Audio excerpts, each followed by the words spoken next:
নৱবৰ্ষৰ আৰম্ভণিতে কামৰূপৰ দদৰা আৰক্ষী চকীৰ ভাৰপ্ৰাপ্ত আৰক্ষী বিষয়াগৰাকীৰ প্ৰশংসনীয় পদক্ষেপ।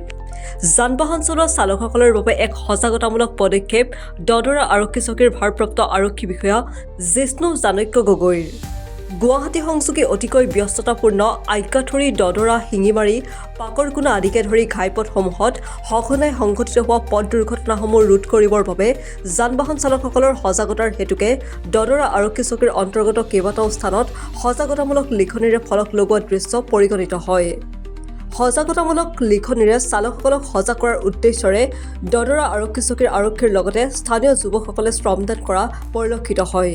আমাৰ দদৰা যি আউটপোষ্ট আছে, এই আউটপোষ্টৰ যিজন IC তেখেতৰ জিষ্ণু চাণক্য গগৈ, তেখেত ইয়াতে নতুনকৈ জইন কৰিছে আৰু তেখেতে ইয়াতে জইন কৰিয়ে এটা সুন্দৰ পদক্ষেপ লৈছে।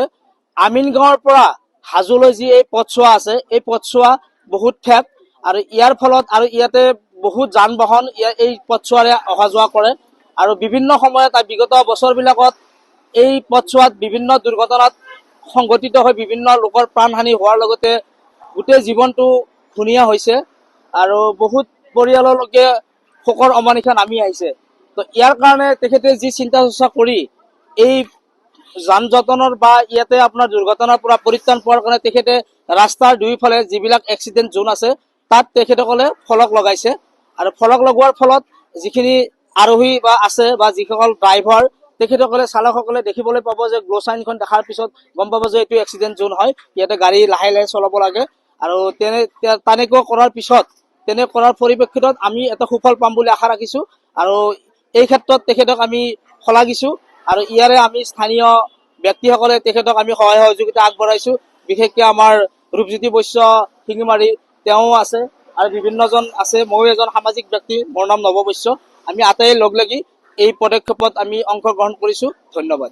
আমাৰ হাজো শুৱালকুছি গুৱাহাটী পথটো খুব ব্যস্ত, কাৰণ এইটো ৰাস্তাৰে মানে বিভিন্ন ধৰণৰ মানে যান বাহন অহা যোৱা কৰি থাকে আৰু সকলোৱে জানে যে হাজো গুৱাহাটী সংযোগী পথটো একেবাৰে মানে ৰাতিপুৱাৰ পৰা ৰাতিলৈকে 24 ঘণ্টাই মানে ব্যস্ত পথ। দুৰ্ঘটনা বহুত হোৱা দেখা যায় এই পথত। হয়, মানে দুৰ্ঘটনাটো হৈ থাকে আৰু আমাৰ আৰক্ষী বিষয়া জিষ্ণু চাণক্য গগৈ তেখেতো মানে আহিব বেছি দিন হোৱা নাই। তেখেতে আহিয়ে তেখেতৰ খুব সুন্দৰ সুন্দৰ পদক্ষেপ হাতত লৈছে আৰু এই সুন্দৰ সুন্দৰ পদক্ষেপৰ মাজতে এইটো পদক্ষেপ আমি সঁচাকৈ শলাগ ল'ব লাগিব, কিয়নো প্ৰথমবাৰ দেখিছোঁ আমি এনেকুৱা এটা প্ৰশাসনিক যি নীতি নিয়ম ইয়াতে ফলকৰ দ্বাৰা উত্থাপন কৰিছে। ইয়াতে কিছুমান লিখা আছে, আমাৰ দেখিব আপোনালোকে, আৰু যিসকল আমাৰ চালক আছে তেখেতসকলে যাতে গাড়ীবোৰ নীতি নিয়ম মানি চলি মানে এই ৰাস্তাৰে অহা যোৱা কৰে।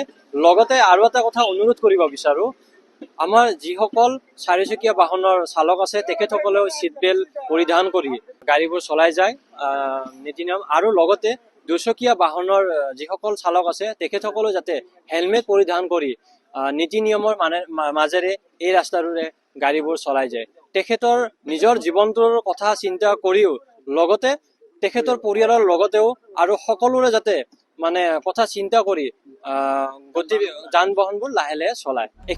হাজোৰ পৰা Bhrigu Das, news desk report.